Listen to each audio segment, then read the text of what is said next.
Je m'appelle Wayne Dedjian, j'ai 26 ans, je suis originaire de Dakar au Sénégal. Actuellement, je suis entrepreneur.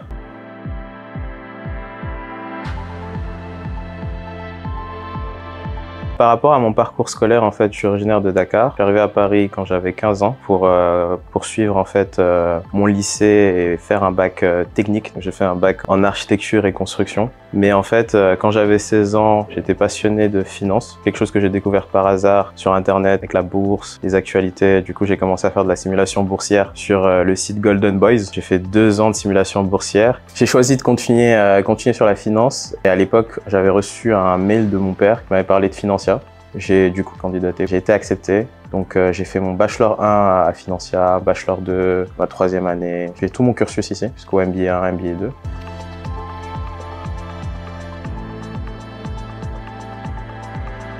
Au cours de mon cursus, j'ai eu à effectuer des stages. J'ai effectué à Dakar, aussi un stage que j'ai effectué à Paris dans une société de financement d'infrastructures qui s'appelle Ellipse Projects. Et du coup, en Master 1, j'ai commencé mon alternance en fait chez Daphne, que j'ai rejoint en tant qu'assistant à la secrétaire générale CFO. C'était hyper intéressant, j'ai énormément appris dans la gestion des fonds, dans le fonctionnement en fait en day-to-day des véhicules financiers, des investissements, des investisseurs. Après mon Master chez Financia, j'ai une super opportunité. J'ai signé mon CDI là-bas. Puis j'ai été promu directeur financier du fonds à 23 ans. J'ai passé 2 ans, hyper intéressante également puisque c'était la période Covid avec en fait le boom des valorisations tech. C'était hyper dynamique, tout l'écosystème tech français, européen et même international était hyper dynamique. Durant ces 2 ans, le fonds est passé de 170 millions sous gestion à plus de 500 millions. J'ai quitté Daphne en 2022 pour me lancer à mon propre compte.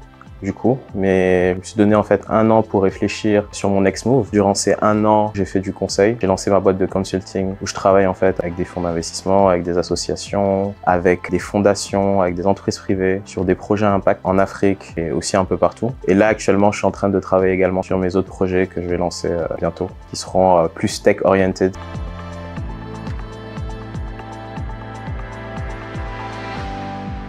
C'était super, c'était une sorte de consécration à ce moment-là. Parce qu'en fait, le fait d'être reconnu à niveau européen parmi les 30 plus grands talents de la finance en 2022, c'était hyper gratifiant par rapport à ce que j'avais eu à faire, sachant que travailler en fonds d'investissement, ça demande quand même pas mal de boulot, pas mal d'engagement. C'est pas du tout facile, c'est énormément de responsabilités. C'est hyper intéressant aussi de se retrouver avec d'autres jeunes qui avaient des profils hyper qualitatifs. Il y avait des entrepreneurs, il y avait des VP dans des fonds d'investissement, il y avait des partenaires. Et je faisais partie à ce moment-là, je pense, des plus jeunes. En termes de visibilité, ça m'a beaucoup aidé. Pas mal de personnes m'ont approché après la publication de la liste. J'en ai profité aussi, j'ai lancé ma propre activité. Ça m'a permis d'avoir des clients, ça m'a permis de me développer. C'est un moment que je souhaite à tout jeune financier, en tout cas, de vivre.